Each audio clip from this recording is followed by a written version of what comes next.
Bom dia, mais uma manhã com Deus, priorizando a palavra de Deus. E nesta manhã do dia 14 de abril, nós vamos meditar de 2 Reis, do capítulo 23 ao capítulo 25. E que a paz do Senhor encha o teu coração nesta manhã.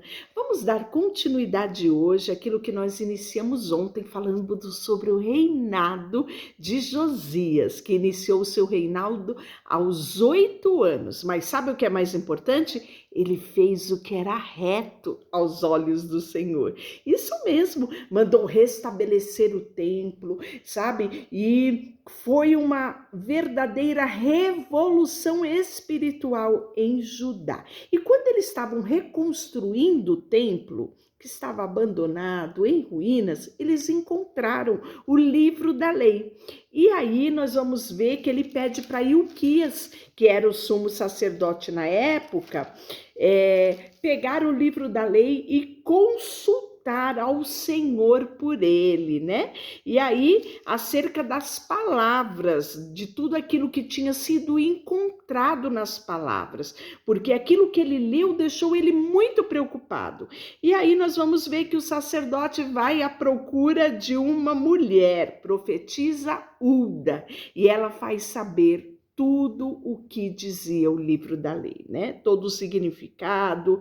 E aí nós vamos ver que no capítulo 23, que é o nosso de hoje, o rei vai dar ordem a todos os anciões de Judá, de Jerusalém, para se ajuntarem a ele. E todos vão subir à casa do Senhor com ele, todos os homens de Judá, todos os moradores de Jerusalém, os sacerdotes, os profetas, desde o menor até o maior.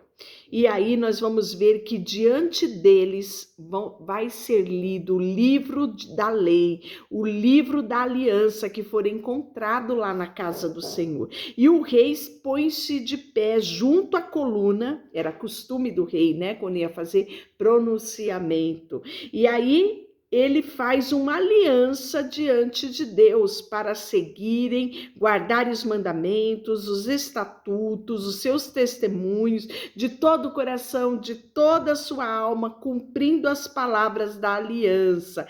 E aí todo o povo anuiu a esta aliança, ou seja, todo o povo concordou com o rei nesta aliança. Depois disso vai começar o processo de purificação do templo, purificação do culto, porque não era só o templo que tinha sido profanado, tinha se tirado o altar do Senhor e estabelecido altares a outros deuses. Então, nós vamos ver que Josias ele vai fazer essa revolução espiritual ali em Judá, e ele vai mandar retirar da casa do Senhor os postes ídolos, ser levado para fora de Jerusalém, ele vai queimar tudo, os altares de incenso, aqueles que estavam nos altos dos montes, e até nós vamos ver que ele vai profanar Tofete, que estava no Vale dos Filhos de Imom. Lá tinha sido estabelecido um altar, né, para queimar os filhos em oferecimento, em sacrifício a Moloque. Nós vimos ontem que o próprio rei fez isso, né? E o rei Manassés, pois é, aqui, o rei Josias vai mandar exterminar, acabar, queimar, quebrar, destruir tudo, para que não fizessem mais isso, né? E aí você vai acompanhar, realmente cada lugarzinho tinha um altar, né? Um altar para profanar o nome do Senhor. E aí nós vamos ver que profanado e derribado o altar de Betel, até mesmo em Betel tinha altar, né? E aí nós vamos ver que também o altar que estava em Betel, o alto que fez Jeroboão, filho de Nebate, que tinha feito pecar Israel, este altar, junto com o altar, o rei derribou, destruiu o alto, reduziu a pó o seu altar e queimou o poste ídolo.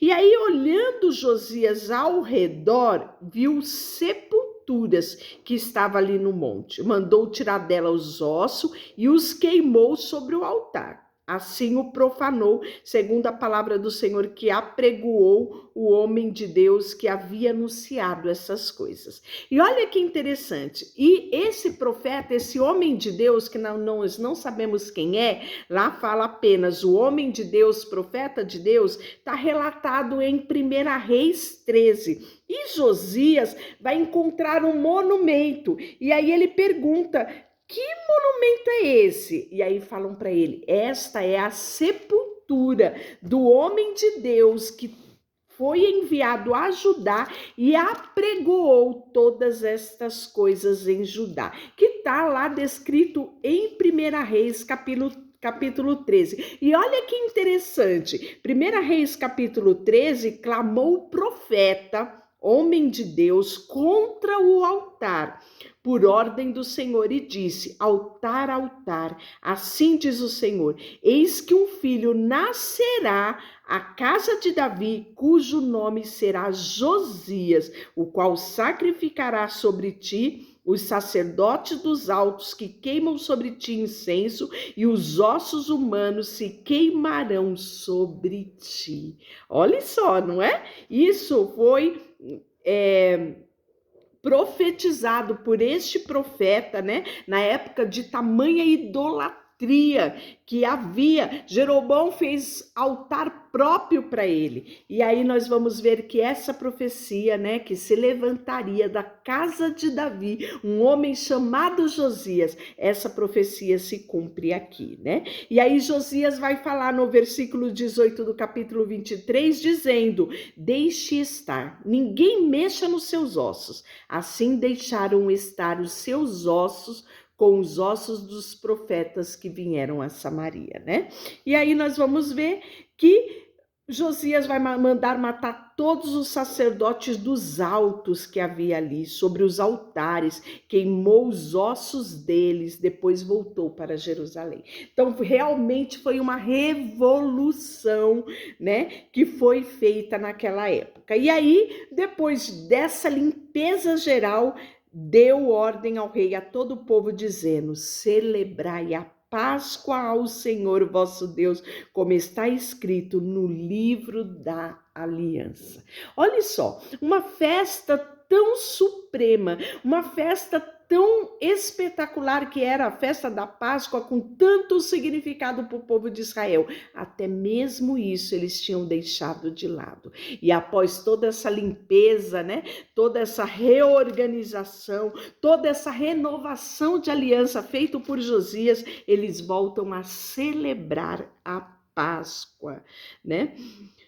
E aí nós vamos ver que aboliu também Josias os médiuns, os feiticeiros, os ídolos do lar, ídolos de abominação que se via na terra de Judá e em Jerusalém, para cumprir a palavra da lei que estava escrito no livro do sacerdote, e o que o sumo sacerdote Ilquias tinha encontrado no templo. Antes dele, não houve rei que lhe fosse semelhante, que se convertesse ao Senhor de todo o seu coração, de toda a sua alma, de todas as suas forças, segundo toda a lei de Moisés. Olha que exemplo extraordinário nós temos aqui, né? E por fim vai ser relatado, a partir do versículo 18 do capítulo 23, a morte de Josias, né? E fala que quanto aos mais atos, né, está relatado no livro de história dos reis de Judá. Nos dias de Josias, subiu o faraó Neco, rei do Egito, contra o rei da Síria, no rio Eufrates, e tendo saído contra ele, o rei Josias, Neco o matou em Megido, no primeiro encontro, né? E aí tinha Joacás 23 anos de idade quando começou a reinar, e reinou 3 meses em Jerusalém. Fez o que era mal aos olhos do Senhor. Depois nós vamos ver que tinha Jeoaquim a idade de 25 anos quando começou a reinar, e reinou 11 anos em Jerusalém. Fez o que era mal perante ao Senhor. Nos dias de Joaquim subiu Nabucodonosor, rei da Babilônia, contra ele, e por 3 anos ficou seu servo, então se rebelou contra ele. Então aqui nós vamos ver, né? Samaria já tinha sido totalmente tomada, o reino norte já tinha sido levado cativo à Babilônia. A mesma coisa vai acontecer com quem? Com o reino sul, com Judá. Então nós vamos ver que tinha Joaquim 18 anos de idade quando começou a reinar e reinou 3 meses em Jerusalém. Fez o que era mal perante ao Senhor. Nabucodonosor vai fazer o quê? Levar cativo a nobreza de Jerusalém. Então Josias ele vai marcar um tempo de uma revolução, um tempo de arrependimento. Mas depois que ele morre, os que vão vir após ele fazem o que era mal aos olhos do Senhor, e aí também a mesma sentença que veio sobre o reino norte, Samaria, vem sobre o reino sul, Judá, e eles são levados cativos para a Babilônia, né? E naquele tempo subiram os servos de Nabucodonosor, rei da Babilônia, a Jerusalém, a cidade foi cercada. Nabucodonosor, rei da Babilônia, veio à cidade quando os servos a sitiavam. E aí nós vamos ver que levou dali todos os tesouros da casa do Senhor, os tesouros da casa do rei, segundo o que tinha dito o Senhor. Cortou em pedaço todos os utensílios de ouro que fizera Salomão, rei de Israel, para o templo do Senhor. Transportou toda Jerusalém, todos os príncipes, todos os homens valentes, todos os ferreiros e todo 10.000, ninguém ficou senão o povo pobre da terra. Transferiu também Joaquim para a Babilônia, a mãe do rei, as mulheres deste, os oficiais, levou cativo de Jerusalém a Babilônia.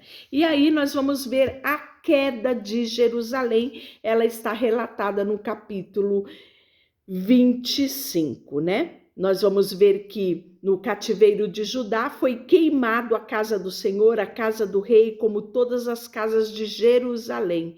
Também entregou às chamas todos os edifícios importantes, né? E aí, porém, os mais pobres da terra foi deixado, né? Ali como chefe de guarda para ficar alguns paravinheiros para atuarem como lavradores, né? E aí é muito triste, o livro de Reis finaliza com a queda de Jerusalém. Amanhã nós iniciaremos o livro de Crônicas. Deixa eu orar por você. Senhor, nesta manhã colocamos diante de Ti o nosso coração. Sabe, Deus, todos os dias somos desafiados a fazermos o que é reto aos Teus olhos, guardarmos os Teus mandamentos no nosso coração. E a Tua palavra nos diz que quando guardamos para não pecar contra Ti.